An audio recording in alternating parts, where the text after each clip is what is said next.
why it felt so good for me to fix that thing. I'm really tending to my 6-year-old self there who got in big trouble for taking apart the family turntable. I think you've atoned. I absolve thee. You're listening to Unfinished Minds, A podcast about learning, teaching, and staying curious in a messy, ever-changing world. We're Amy and Ben, partners in life and in business. We've spent the last 20 years exploring what it means to learn on purpose, whether in classrooms, in companies, or in parenting. Each week, we pick a big question and have an honest conversation about how people grow, what it means to teach well, and why learning still matters, especially when the world feels uncertain. Whether you're a parent, a teacher, a leader, or just a curious soul, we're glad you're here. We've recently talked about topics that are maybe underappreciated. We talked about gym class, we talked about philosophy, and I think today we should talk shop.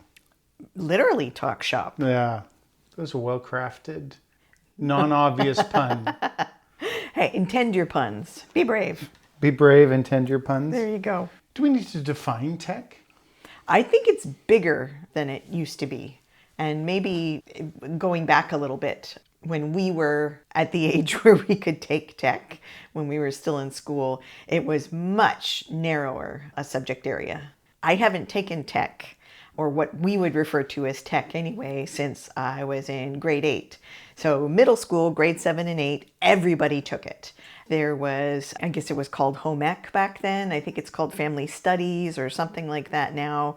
So there was the cooking and sewing, domestic side of things. And there was also sort of a manufacturing end to it as well. So we got to make stuff out of metal and wood, and we got to do, a little bit of welding and plastics and things like that. So that's when I think of tech. The last time I took it anyway, I'm dating myself, that's what it was. And then in high school, it got a little broader. That's right. I mean, the memory that it evokes for me was of being terrified of a welding torch and being terrified of a planer, and realizing I was terrified a fair bit. I kind of liked that aspect of it. Okay. I kind of liked being treated more like a grown-up. Being trusted with machinery and appliances and materials that might be a little dangerous, and learning to trust myself with them. I loved that part. And I loved making stuff and bringing stuff home. Yeah, the making. Also, very fond memories. Even, now it's coming back to me. I remember getting the catalog of things that you could choose to sew. And I think I picked a soccer ball. Oh, I think everybody picked the soccer ball. Okay. And so you have a bit of figuring out how to do this thing, and then ultimately you build the thing, and everybody's parents get the same soccer ball at Christmas time. Or napkin holder or birdhouse But I liked it. I really liked it. Yeah. And I quite often, I think this is kind of where we're going to go a little bit today, I kick myself on a regular basis that I never tried it in high school. And there were reasons for that.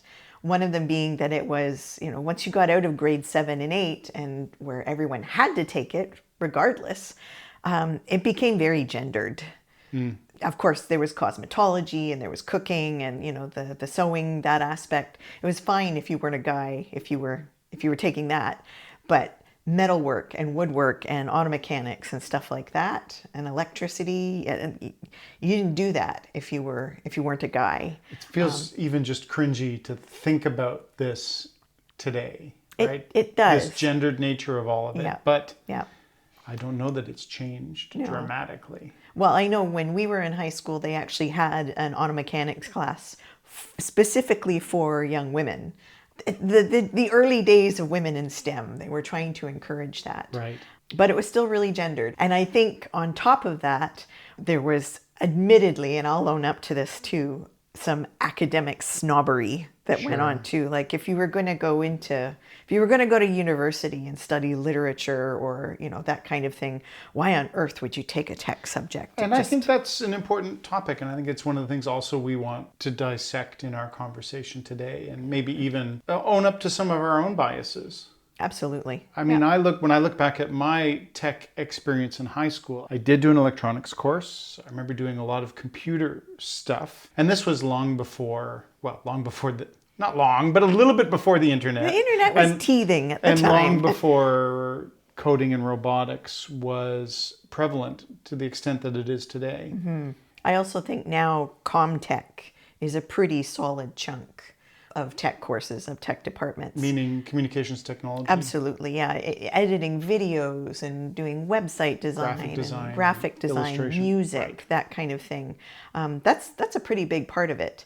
And it was a tiny little nugget. I think you could do a little bit of video editing. I think they called it multimedia studies when we were in high school. Right. But again, just in its infancy. So, in summary, we're old. Things were different.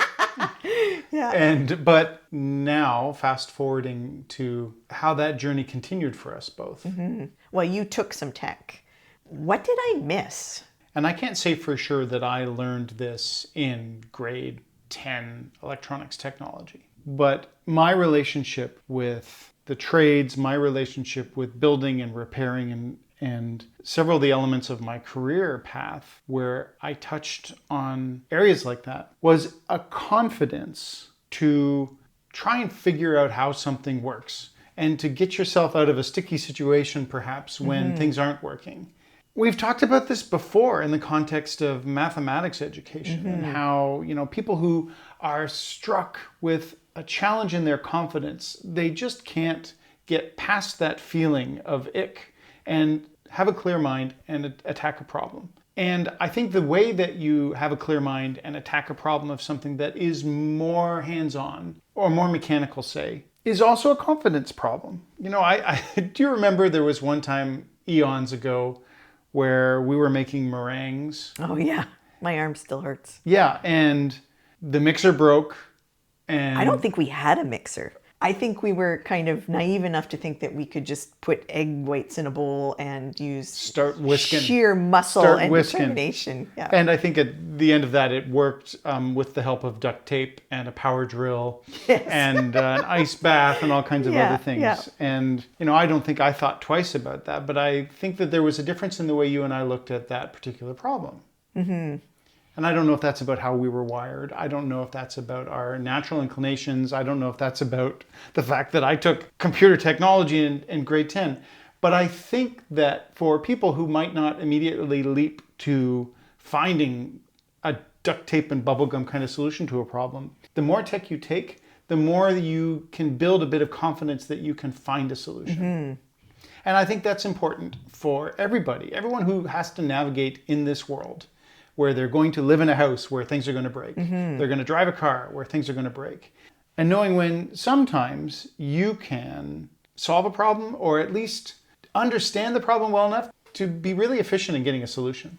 I think there are philosophers from throughout the ages too who speak volumes about human beings kind of being wired, not to be too deterministic, but something about us makes us want to make and fix and test and produce. Yeah. I think it scratches an itch in our nature to get in there and actually form something, to right. walk away with a physical product or physical evidence that we can fix something. I think it's becoming a little bit more of a necessity now too. I mean, things are expensive. Services are expensive. So you've got confidence as a skill that's built. What about collaboration through this? Because quite often when you're working in something more technical, you have to ask for help. Many hands make light work. Is there a social component to it as well that's a benefit of getting into tech? Oh, for sure. I mean, what that brings up for me is our relationship with robotics competitions for kids. And this means, in our professional role as provider to First Robotics and many others. I think First is a really good example of where you can do good stuff with young learners in the technical field and unexpected stuff. I don't know that everyone who enters a robotics competition sees themselves as a robotics engineer, but I think there's so much opportunity there, so many skills. It's funny because we're sitting here in my office surrounded by all kinds of evidence of past projects. And there's a bunch of Lego robotics over there on the shelf. And I'm reminded of work that we did with them back in the day, where a very, very wise man said to me, listen, we're not just teaching about robotics. We are teaching with robotics. And that led us down some really beautiful paths of helping to create, what we would call cross-curricular activities and experiences. Like, I remember one weekend where you and I and some other members of the team, we spent a lot of time brainstorming how we could teach dance and music and graphic arts and literacy and social studies with robotics. And again, it's not just about coding and building and solving mechanical problems and understanding how levers and inclined planes and all that stuff works. That's part of it. And robotics is a great way, as one example, to teach that stuff. But it's fun. It's engaging. It gets kids, especially younger kids, out of this zone of passivity. And suddenly you got a group of kids who are like, oh, I want to make this thing work. And every kid has a different inclination to see different aspects of that work. So to the point of collaboration and the way First Robotics and so many of these other great hands-on learning experiences, competitions, whatever they are, they bring kids together because it is a big problem to solve.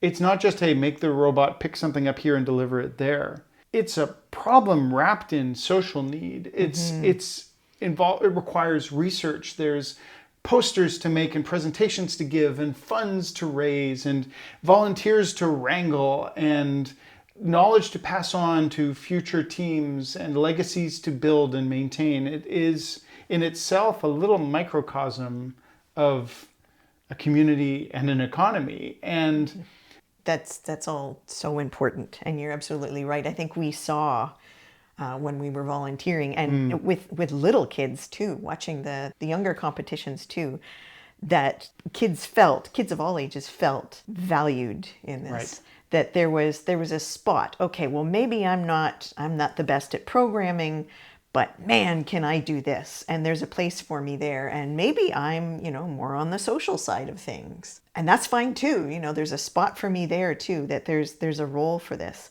I got choked up on a regular basis at the inclusivity of it all. Right. That the gendered aspect was better, not gone, but much improved. We saw entire teams that were girls, that were proudly girls. I think Girl Scouts and groups like that would take it on as a project. So that was lessened. That was in the process of being changed, and that was so wonderful.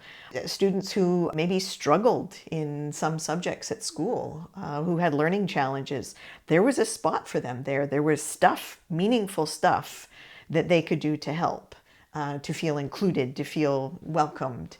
And that was beautiful. First, sort of prides itself on being inclusive in different economic levels too. Kids who normally wouldn't get opportunities to do this, they have their lives changed by being included in something like this. So I always got a little misty about that. I was in the process of writing philosophy books for kids, and we had enough parents say, I wish I knew anything about robotics, that I actually sat my non-techie behind down in a chair and did all kinds of research. And I wrote a book about robots, a philosophical book about robots. So there was a place for me in that too. I got included as well, and it was amazing.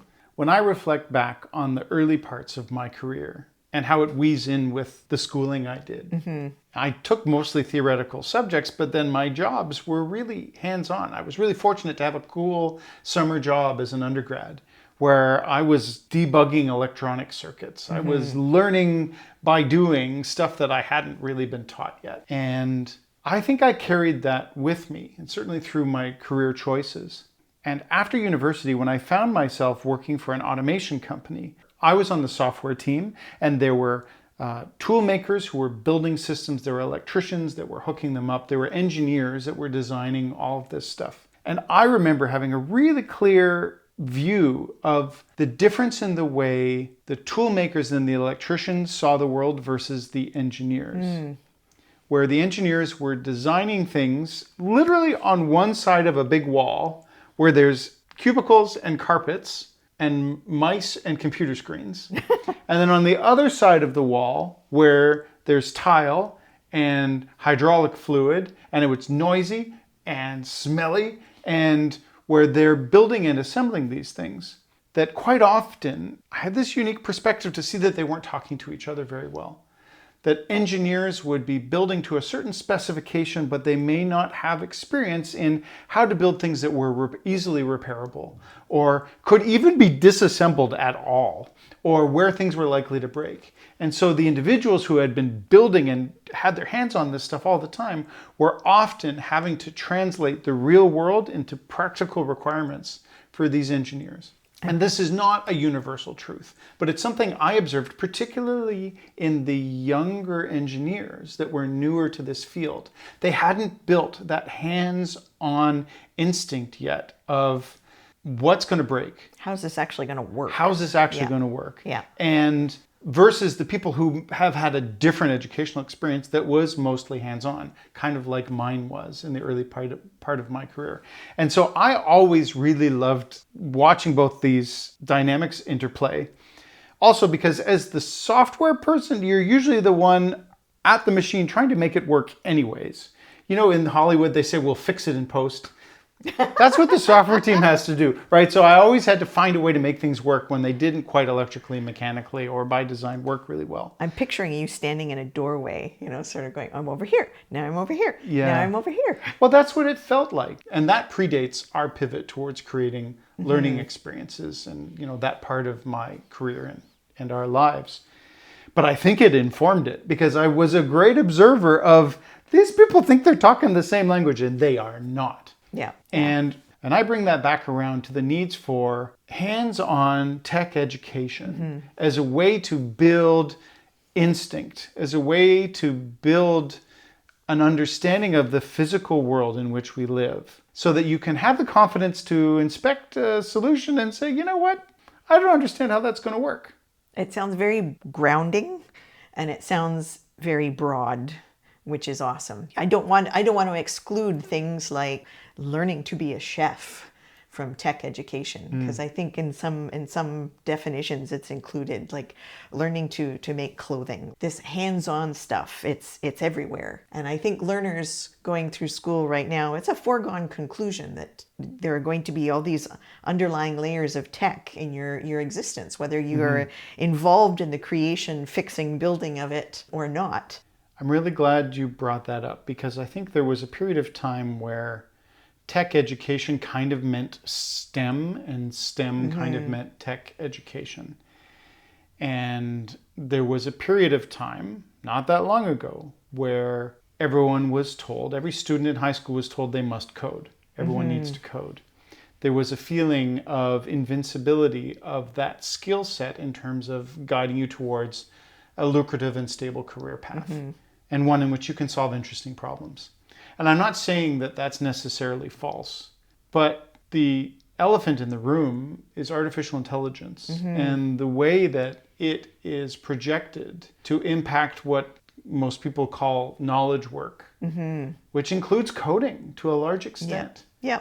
And how in this moment, if you have your hands on stuff as part of your job, it's a little harder to imagine AI taking that job from you, especially if it's something that's not standard, that's unique, that's creative, and is unlikely to be automated. I was just going to say, you know, a number of years ago, they added to STEM, they added an A, you know. For arts? Yeah, they added, I think in some, there were acronyms with the humanities, with reading and writing, and I think there was a recognition there that there were parts of tech that were very human and very creative and very grounded in the humanities.